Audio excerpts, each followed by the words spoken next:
ഗസയിൽ വെടിനിർത്തൽ ഉടൻ പ്രഖ്യാപിച്ചേക്കില്ല. വെടിനിർത്തൽ കരാർ വ്യവസ്ഥകൾ ഹമാസ് പാലിക്കാത്തതിനാൽ ഗസയിൽ ആക്രമണം തുടരുമെന്ന് ഇസ്രായേൽ സൈന്യം അറിയിച്ചു. ബന്ദികളുടെ പേരുവിവരങ്ങൾ നൽകാതെ കരാർ യാഥാർത്ഥ്യമാകില്ല എന്ന് പ്രധാനമന്ത്രി ബെഞ്ചമിൻ നെതന്യാഹുവിന്റെ ഓഫീസ് അറിയിച്ചു. പട്ടിക വൈകുന്നത് സാങ്കേതിക കാരണങ്ങൾ കൊണ്ടാണ് എന്നാണ് ഹമാസിന്റെ വിശദീകരണം. മെറിൻ മേരി ചാക്കോ ഇന്റർനാഷണൽ ന്യൂസ് ഡെസ്കിൽ നിന്ന് വിവരങ്ങളുമായി ചേരുകയാണ്. മെറിൻ, ഇപ്പോൾ കരാർ യാഥാർത്ഥ്യമാകേണ്ട സമയം പിന്നിട്ടിരിക്കുകയാണ്. പക്ഷേ തടസ്സങ്ങളുണ്ട്, യുദ്ധം തുടരും എന്ന് തന്നെയാണ് ഇസ്രായേൽ വ്യക്തമാക്കുന്നതെന്ന് മനസ്സിലാക്കുന്നത്. എന്താണ് ഇപ്പോൾ രൂപപ്പെട്ടിരിക്കുന്ന പ്രതിസന്ധി? ഉടൻ കരാർ യാഥാർത്ഥ്യമാകാനുള്ള സാധ്യത എത്രത്തോളം? മെറിൻ മേരി ചാക്കോ. റിജിത്ത്, വെടിനിർത്തൽ കരാർ അനിശ്ചിതത്തിലായിരിക്കുന്നുള്ള വാർത്ത തന്നെയാണ് ഈ മണിക്കൂറിൽ ഏറ്റവും പ്രധാനമായി ഇപ്പോൾ പറയാനുള്ളത്. കാരണം ഇപ്പോൾ ഇസ്രായേൽ പ്രധാനമന്ത്രി ബെഞ്ചമിൻ നെതന്യാഹുവിന്റെ ഒരു പ്രസ്താവന വന്നിരിക്കുന്നു. അദ്ദേഹം വളരെ വ്യക്തമായി പറഞ്ഞിരിക്കുകയാണ്, ഇന്ന് കൈമാറേണ്ട ബന്ദികളുടെ 3 ബന്ദികളെയാണ് കൈമാറേണ്ടത്. ഇന്ന് ലഭിക്കേണ്ട ബന്ദികളുടെ പേര് വിവരങ്ങൾ നൽകാതെ ഗസയിൽ വെടിനിർത്തൽ ഉണ്ടാകില്ല എന്നുള്ളൊരു പ്രഖ്യാപനം അല്ലെങ്കിൽ ക്ലിയറായി തന്നെ അദ്ദേഹം പറഞ്ഞിരിക്കുകയാണ്. ഇതോടെയാണ് ഇപ്പോൾ ഇസ്രായേൽ ഹമാസ് വെടിനിർത്തൽ കരാർ അനിശ്ചിതത്തിലായിരിക്കുന്നത്. പ്രധാനമായും ഇന്ത്യൻ സമയം 12 മണിക്കായിരുന്നു ഈ വെടിനിർത്തൽ കരാർ നിലവിൽ വരാനിരുന്നത്. അത് പ്രാദേശിക സമയം രാവിലെ 8:30 ഈ ഒരു കരാറാണ് ഇപ്പോൾ അനിശ്ചിതത്തിലേക്ക് നീങ്ങിയിരിക്കുന്നത്. എന്നാൽ ഹമാസിന്റെ വിശദീകരണം വന്നിരിക്കുന്നത് ഇത്തരത്തിൽ അനിശ്ചിതമെന്ന് പറയാനാകില്ല, കാരണം ഒരു സാങ്കേതികമായിട്ടുള്ള ഒരു തടസ്സം മാത്രമാണ്.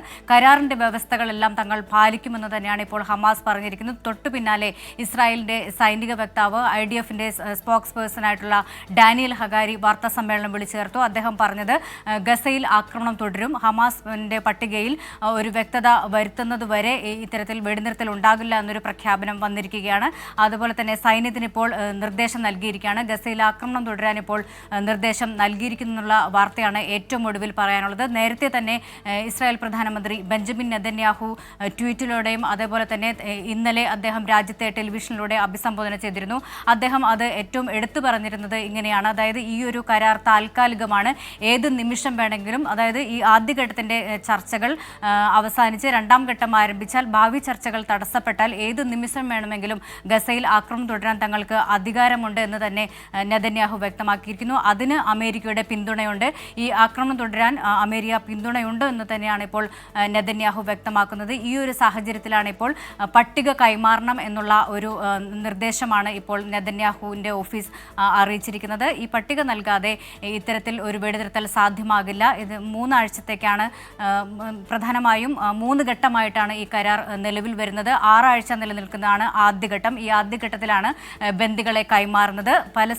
പലസ്തീൻ തടവുകാരായിട്ടുള്ള 1890 പലസ്തീൻ തടവുകാർക്ക് പകരം 33 ഇസ്രായേലി ബന്ദികളെ ഘട്ടം ഘട്ടമായി മോചിപ്പിക്കുന്നതാണ് ആദ്യഘട്ടം. 2ാം ഘട്ടത്തിലാണ് ഇത്തരത്തിൽ ബന്ദികളുടെ കൂടുതൽ വിവരങ്ങൾ അല്ലെങ്കിൽ ഗസ പുനർനിർമ്മാണം, അതുപോലെ തന്നെ ബന്ദികളുടെ മൃതദേഹം കൈമാറൽ തുടങ്ങിയവ 3ാം ഘട്ടത്തിൽ നടക്കും. ഈ ഒരു മെറിൻ മേരി ചാക്കോ വിവരങ്ങൾ നൽകുകയായിരുന്നു ഇന്റർനാഷണൽ ന്യൂസ് ഡെസ്കിൽ നിന്ന്.